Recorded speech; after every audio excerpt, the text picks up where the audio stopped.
I love that. Mm-hmm. That's a really good one. Good for grounding. I'm recording already. Perfect. Welcome to Openly Spoken, the podcast to help you show up, speak out, and be seen. On this podcast, we talk about self-love, relationships, sexuality, spirituality, and more. Hi, I am your host, Celia Antonio, and I am a relationship and sexuality coach for ambitious women with a history of toxic relationships who desire to reconnect to their sensuality and who desire to feel worthy of receiving healthy love. I celebrate you for hitting play on today's episode. I hope that you find this very supportive and helpful. And if you could show some support to the podcast by hitting subscribe on YouTube or on Apple Podcasts or on Spotify, wherever it is that you are listening to or watching this episode, it would mean the absolute world to me. Thank you so much for being here. Now let's dive into today's episode.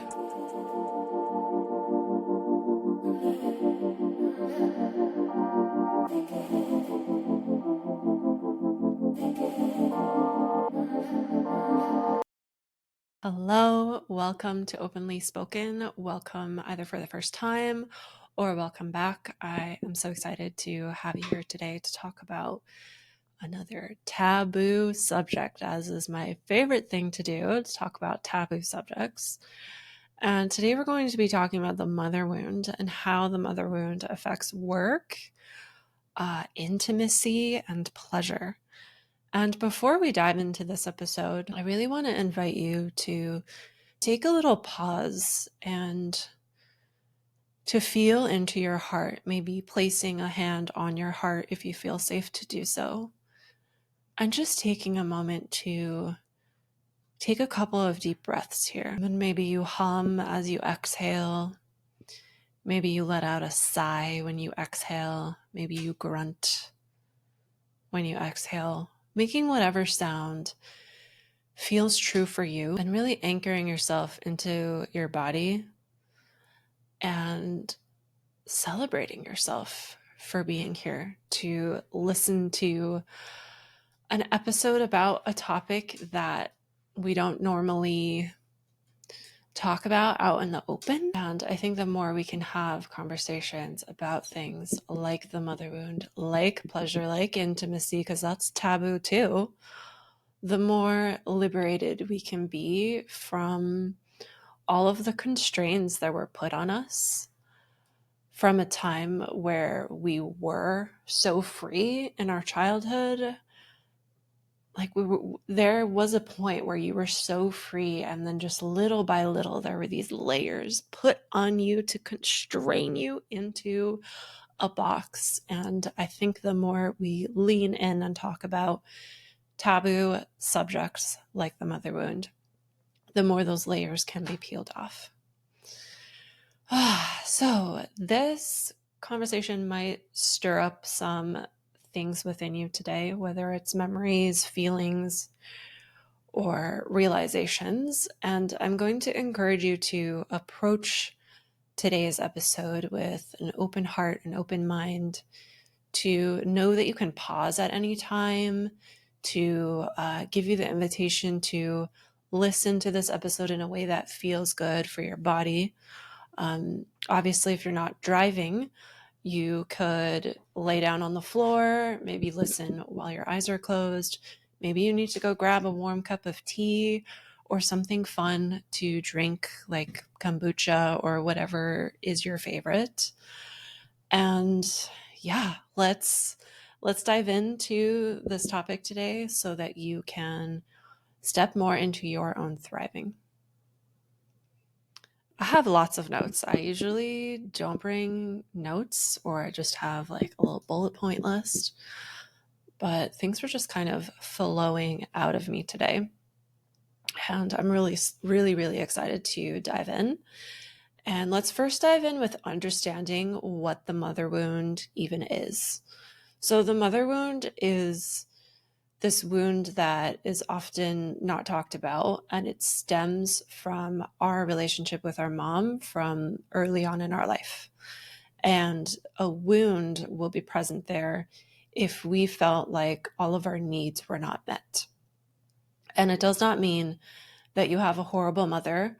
I think we are very complex and our needs are very complex. And then the way our societies are designed, they're not really designed to support families and to support mothers and children. And so it's almost impossible to meet all of your child's needs, in my opinion, as someone who doesn't even have kids. So feel free to ignore what I'm saying about this. But I just want to illustrate that you can also have a mother wound, even if you currently have a great relationship with your mom. And even if your mom put her heart and soul into mothering you, there could still be something there.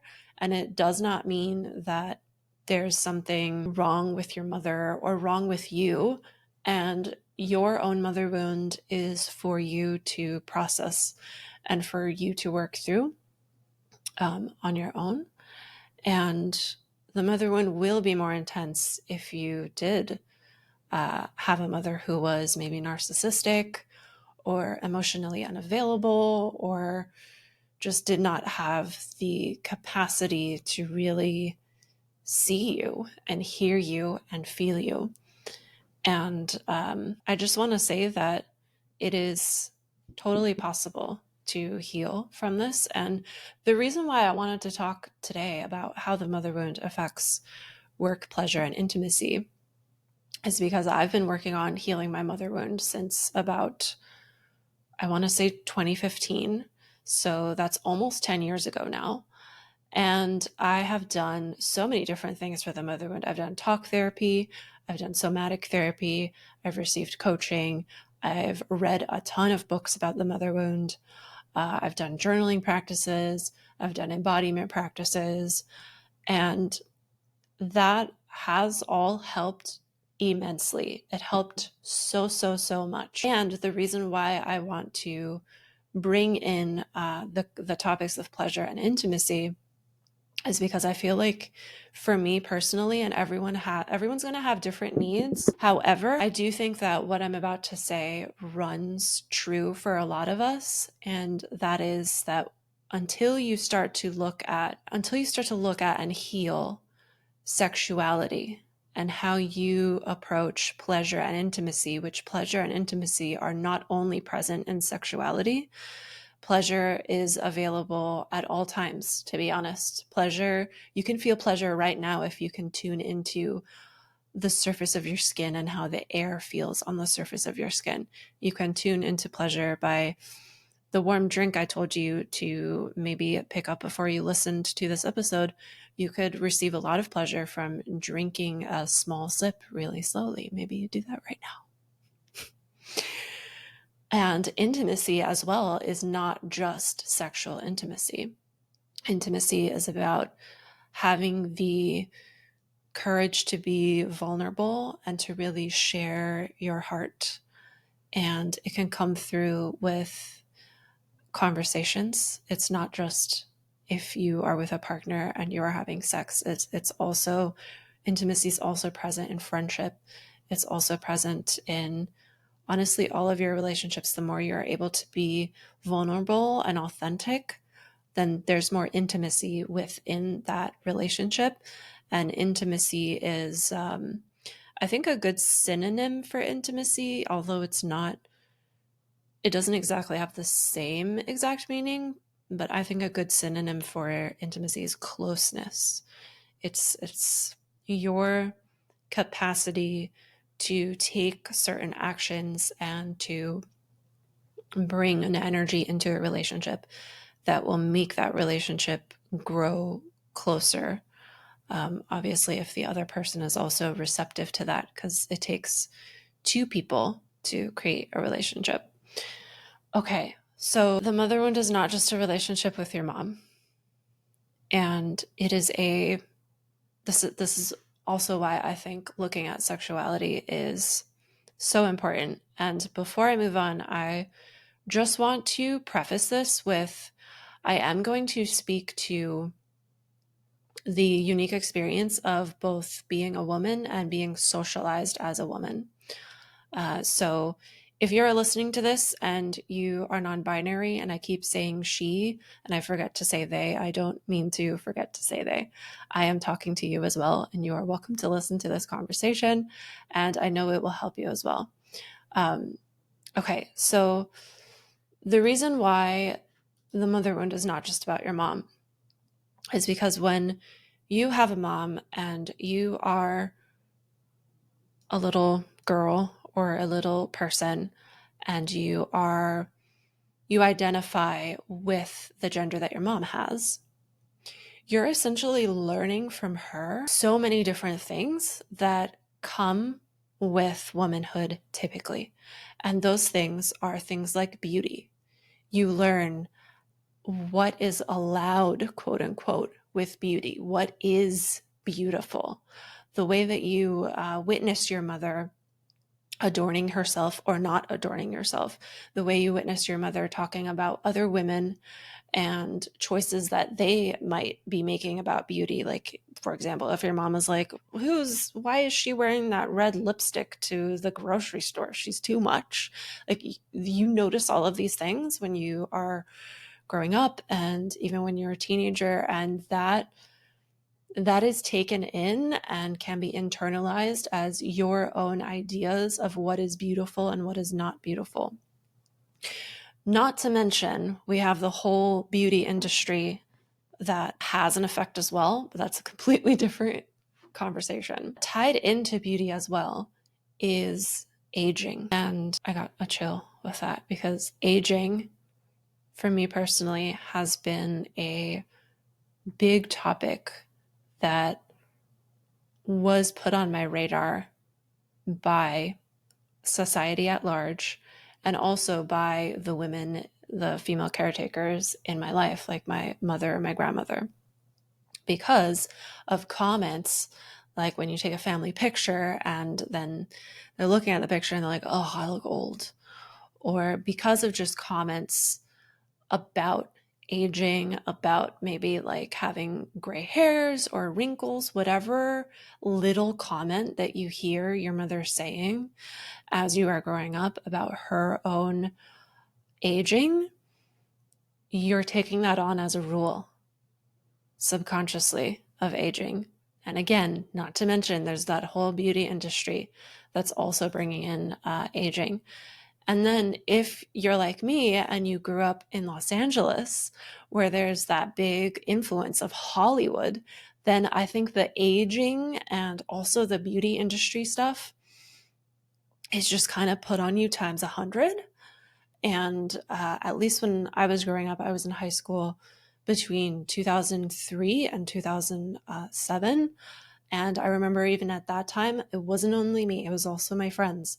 We made sure to put sunblock on our face every day, which there's nothing wrong with putting sunblock on our face every day. However, I do remember doing it because of the anxiety of being old, quote unquote old. Like I wanted to delay getting old, and anti-aging was something I was already like worried about at 16. Like, isn't that crazy? And I remember being worried about the wrinkles under my eyes. And I just invite you, if you have that as well, investigate where that came from. It most likely did come, if you have a mother wound, it most likely did come from your mom. And it also came from society, because society tells women and those that grow up socialized as women that we're not allowed to age.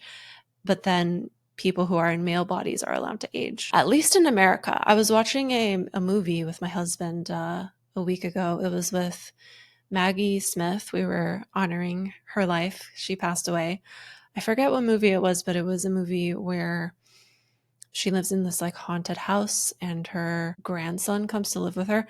Anyways, that's irrelevant, but it was a movie from the UK, and my husband and I were admiring how there was Maggie Smith and then there was a co-star of hers, and they were both women, and they were older women, and they were just, like naturally old. Like they didn't have, like in America, the older celebrities tend to have a lot of work done. And I'm not saying that there's something inherently bad with getting work done.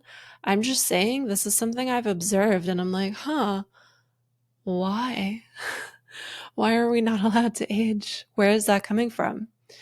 And maybe it's a collective mother wound within America, because in America, we have really horrible maternity leave.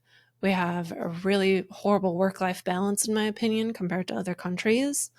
And that is not supportive for mothers to be able to really fully be there for their children. I'd love to know what you think about that. If you are watching this episode on YouTube, comment below your thoughts on what I just shared. Okay.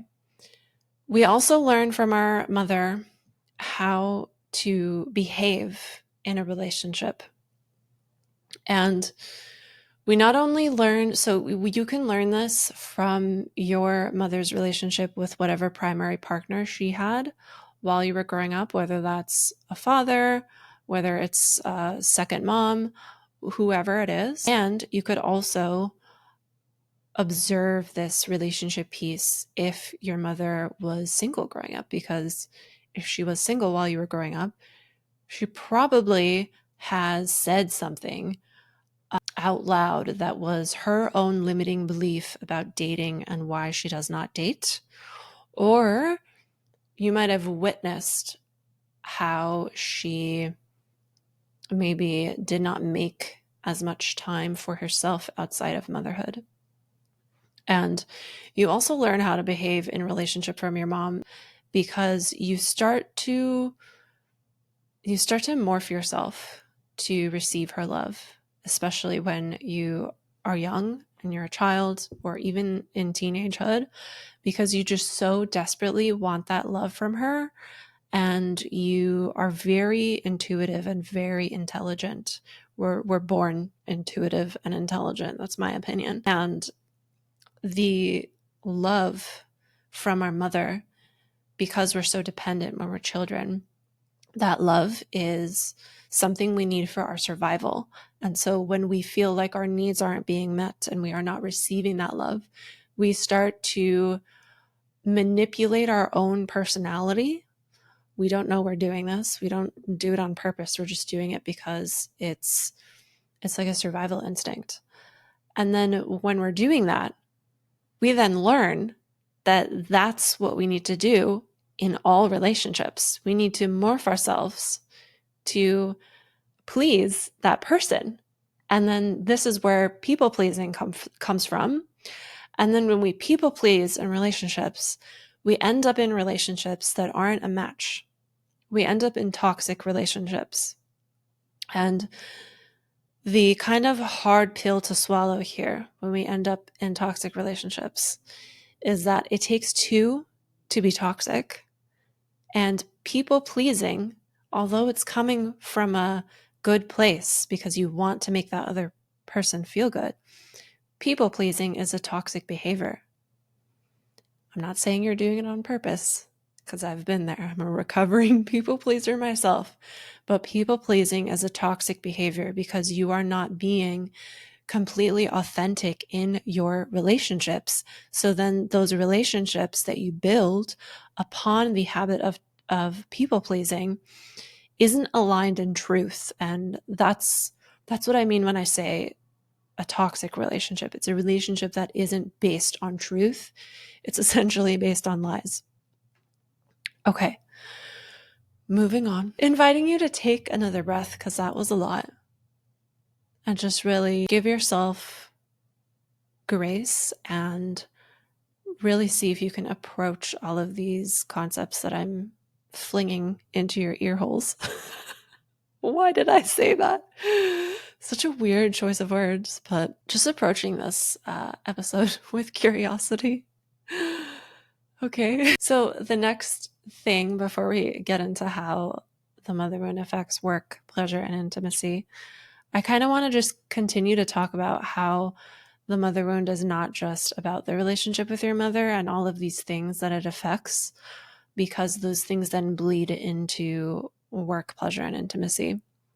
So the next thing I wrote down is how you dress and how you adorn yourself. And that's very much tied to the beauty piece that I talked about. We learn from our moms, either we are aware of it or it's completely unconscious, how we are allowed to dress. Like what is beautiful, what will get us praise, what will make her mad. Sometimes we want to pick the style choices that make her angry, right? We want to rebel. And then with adornments as well. I think for me personally, this piece of how you dress and adornments is a very interesting subject because fashion can be seen as this very, what's the word for it? Superficial thing to be interested in. And I agree, it can be superficial. As someone who used to work in the fashion industry, I did not like it because it wasn't where I was meant to be. It was very superficial, very toxic. So I've had this like love-hate relationship with fashion. However, I think it's completely different to approach how you dress, how you adorn yourself, how you're wearing your hair, how you're deciding to do your makeup, or maybe you're deciding not to wear makeup. However you approach these tools, that is what matters, the intention behind it. Are you going into those to feel like you're enough, or are you going into those to embody your highest, wisest, most aligned, most liberated version of you? And I really invite you, the next time you get ready for your day, to ask yourself, what would the highest, wisest, most liberated, most empowered, most regulated version of me, how would that version of me get ready today? What would she or they put on her body or their body? And I think that can be very, very fun. And it can turn into a very fun, creative space to play and express yourself. I love this invitation because, like I mentioned, I worked in the fashion industry. And when I left, I had this big, just kind of like hate for caring about what you dress like, and kind of a little bit of judgment towards other people who put a lot of effort into looking good and how they do their makeup or their hair. And I've since then seen these things as tools for your own embodiment, to step into that version of yourself that you are becoming, that version of yourself that's feels so much more soothed from her mother wound, that version of you that's able to approach work in a really balanced way, that version of you that's really open to pleasure and intimacy in her life, that has capacity and capacity for intimacy in her or their life. Okay. And then another one that I wrote down was your relationship with your mom can also create, for some people, this expectation or not of whether you should become a mom. And if you do decide to become a mom, your relationship with your mom could create expectations of how you are, quote unquote, supposed to be as a mother. Or maybe you're very fixated on being a better mother than she was. And I think that's a very important thing to look out for, because then are we really mothering from a true place where we are present and attuned to our children's needs? Or are we mothering from a place to be in competition with another mom? And yeah, I don't have kids, so that's just a thought from a child-free lady. Feel free to throw that one out. Okay, so I want to cover a couple of things that are at the core of the mother wound, and then we'll dive into how these things affect work, pleasure, and intimacy. So the first piece is the mother wound can cause you to feel unworthy of healthy love.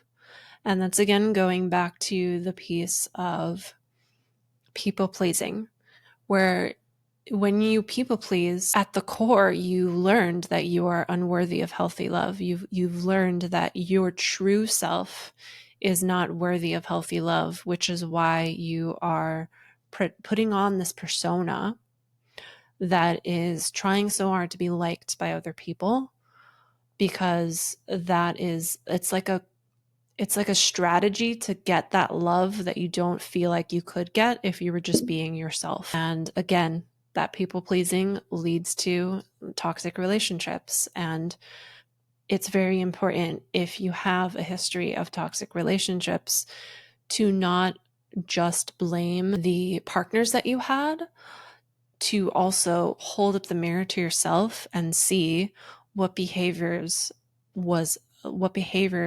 were you doing that invited those toxic relationships in, like people pleasing. And then from there, at the core of the mother wound, this is something that the mother wound causes. It causes this shaky sense of identity where you don't know who you are.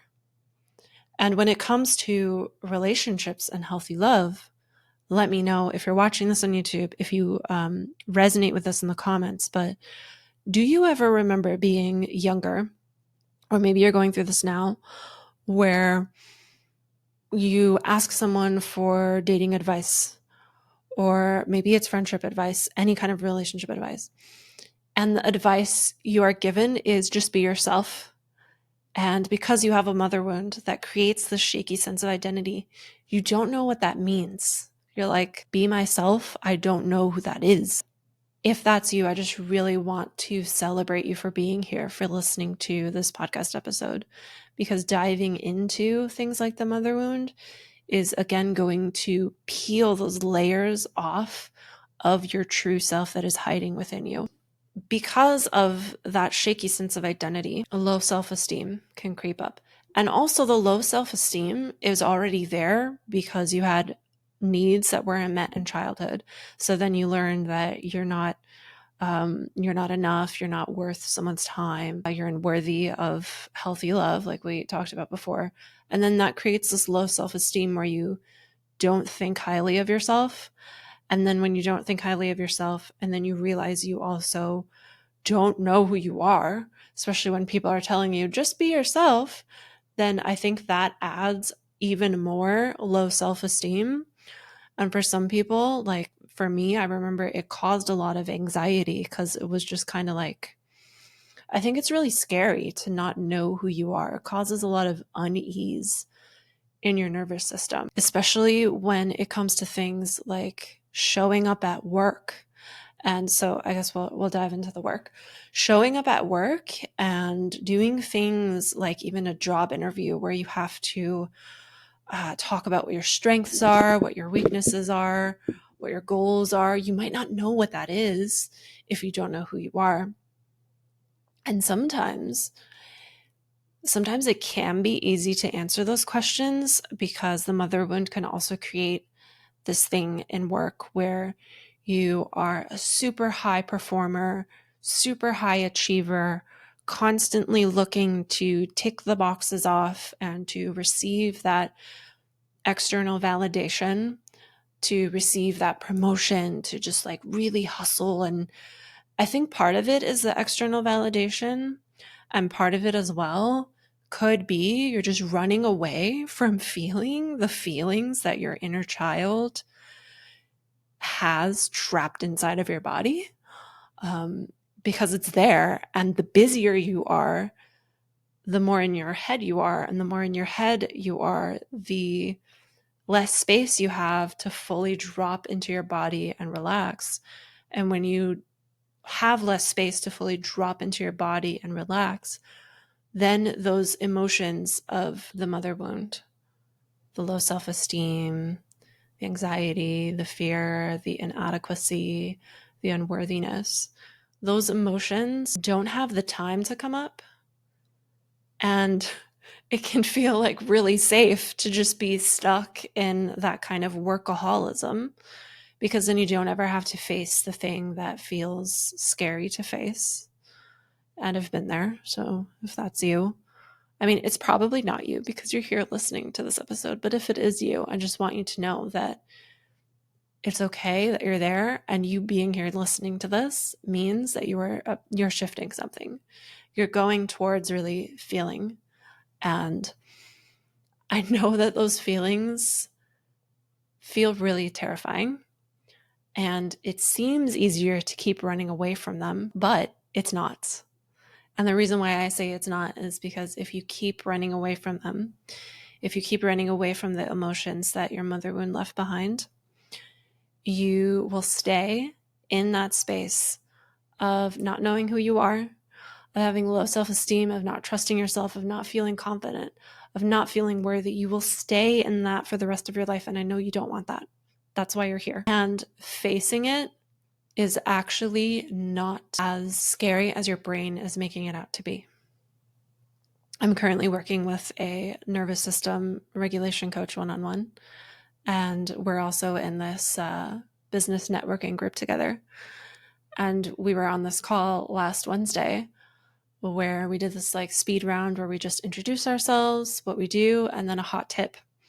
And this nervous system regulation coach shared a tip that I think is very relevant for this. And that tip is your brain is a liar. So your brain telling you it's too scary to feel these feelings is a liar. It wants to be comfortable. We are creatures that just want to be comfortable. And the more uncomfortable you can get, obviously, in a way that is trauma informed, in a way that is safe, in a way where you are easing in, the more liberated you can be from your past, from things like the mother wound. The more possibilities open up for your future. The more healthy love you bring in, the more connected you can be with your body. And it just opens up so much bliss because you get to have work that aligns with you. You get to feel more pleasure in life doing mundane things. You get to have that capacity for intimacy in all of your relationships. And it is truly, truly life-changing. Like, I'm just getting emotional talking about it. It's so life-changing. Now let's talk about how the mother wound affects pleasure. And with pleasure, I'm not just talking about sex or sexuality. Pleasure is enjoying every little moment of your life. Pleasure right now for me is the fact that I'm not wearing pants, that I'm just recording this podcast in my underwear, sitting on a fuzzy rug that's on my chair, and that I have this like cozy sweater on that I only wear at home. And pleasure is that I can like look to my right and see my beautiful bouquet of flowers that my husband bought me, or that I can look to the left and just enjoy the beautiful view of the mountains. Pleasure can literally be found everywhere. But if you grew up with a mother that did not model self-love or joy, then you start to think that pleasure and joy and enjoying your life is something that is frivolous. And because you view it as something that's frivolous, then it's something that you might label as unnecessary and shameful.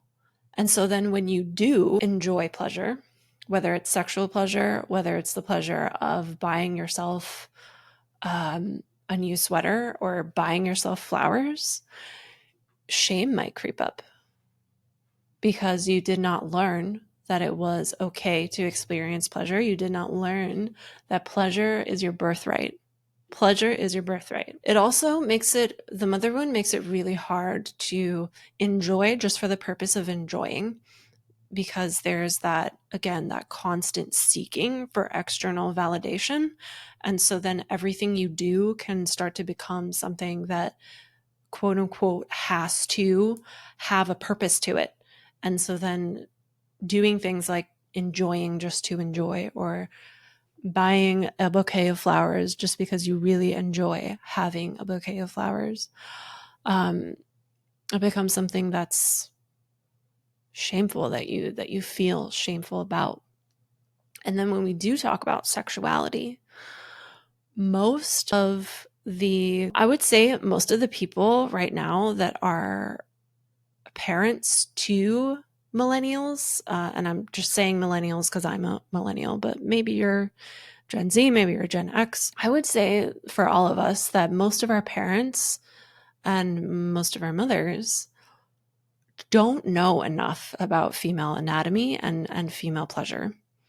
And I say this as someone who just went through a whole 2 years of sex coaching training and learned so many things within that training about female anatomy and female pleasure that is just not taught to us.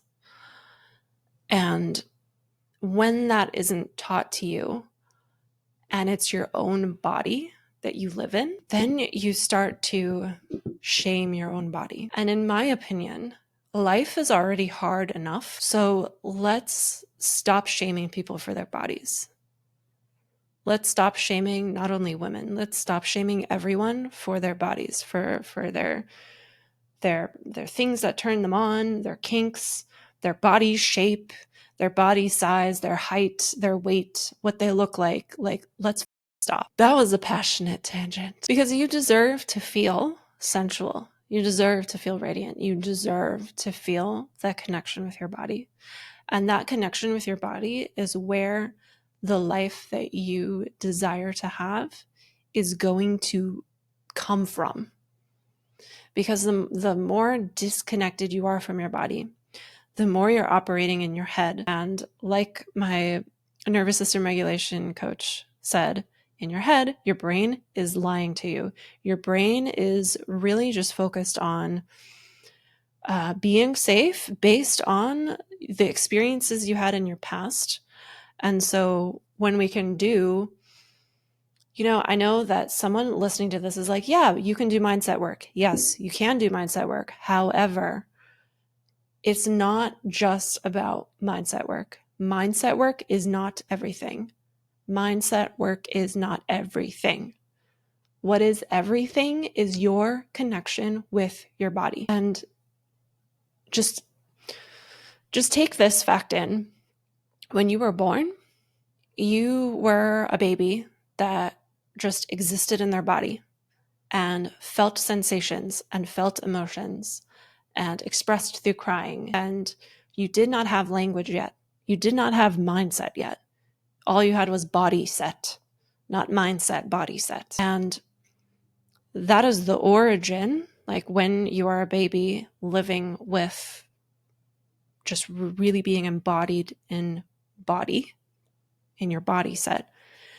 That is the origin of when you were truly and authentically yourself.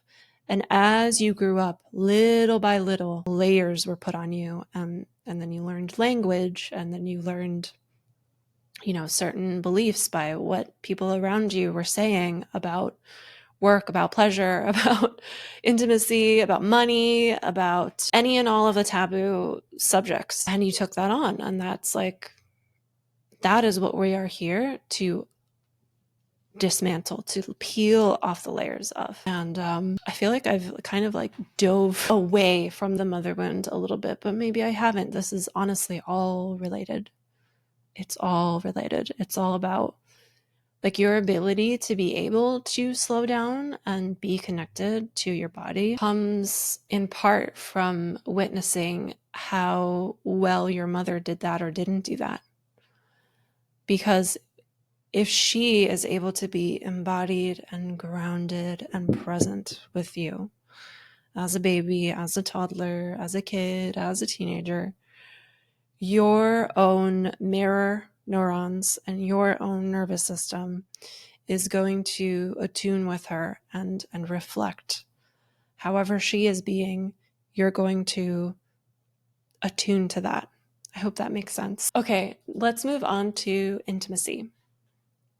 Let's see what I wrote in my notes. When I talk about intimacy, I'm again not just talking about sex.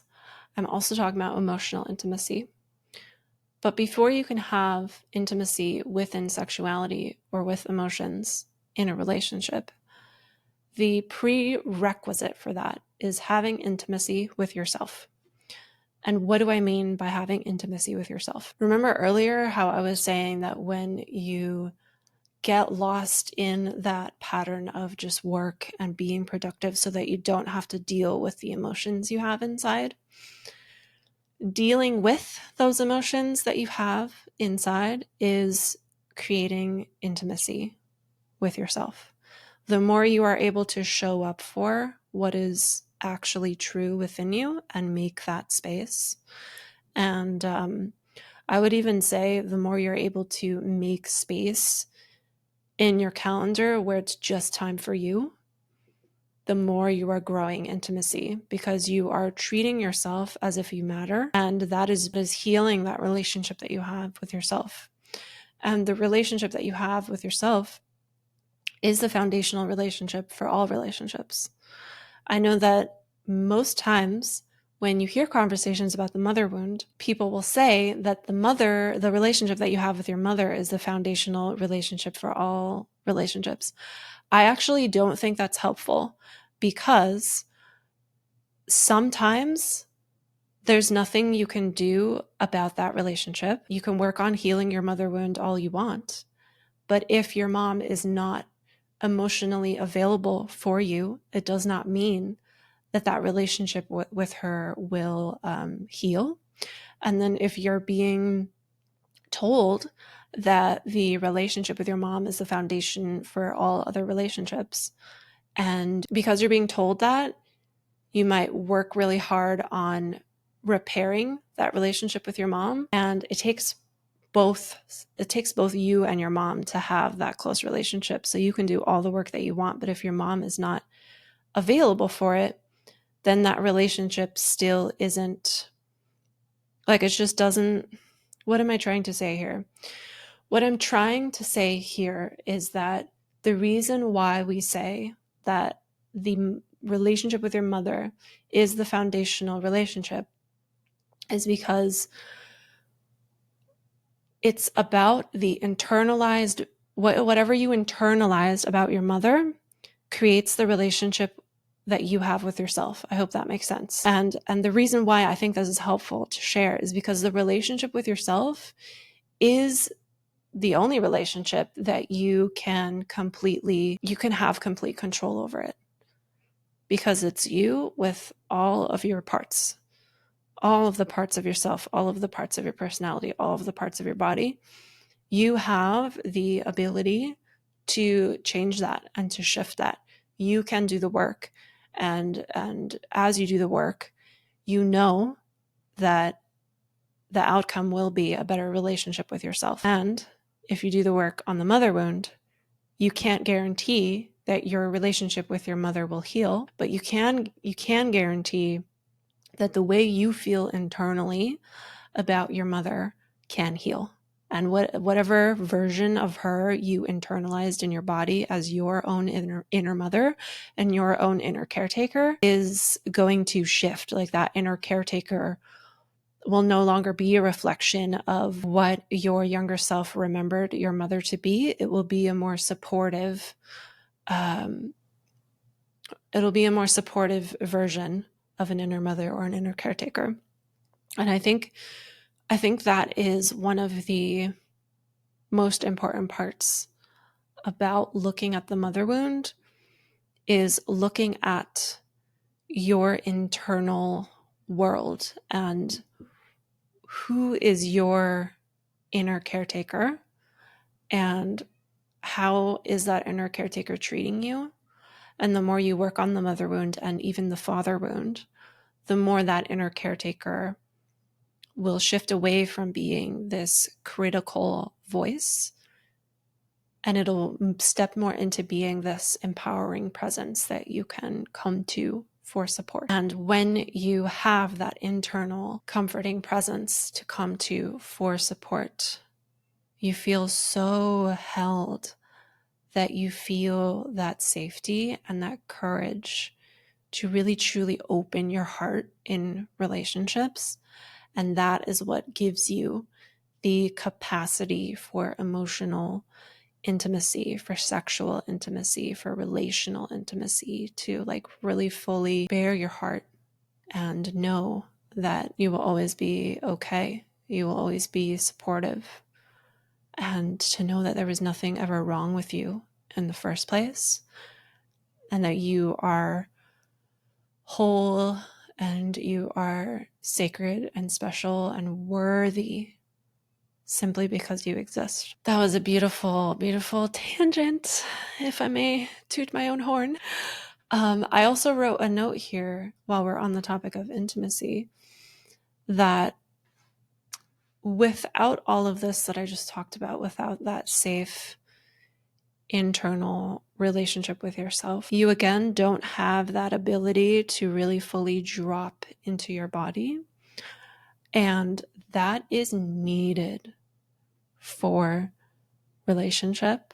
It's needed for healthy relationships, and it's needed for a healthy sex life, and for a sex life that actually brings you intimacy, pleasure, fulfillment, and this like spiritual sacred experience.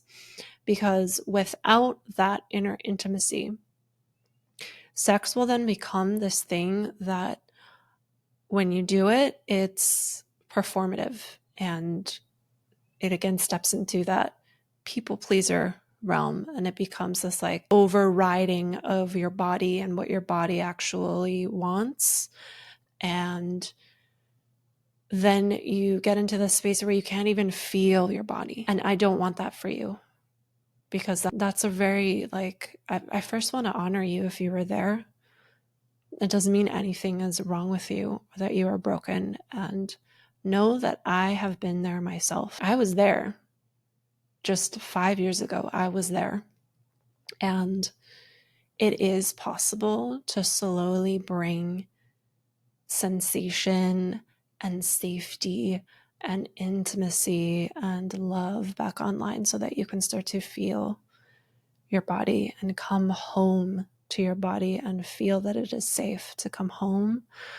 And the way you do that is going to be layered and different for everyone. But the mother wound, if you know you have a mother wound, is an amazing place to look at for this. I think that is all that I will say. And to just kind of wrap this up, I just want to let you know that healing the mother wound is not a destination. It's a journey, and your healing is a spiral. It's an upward spiral.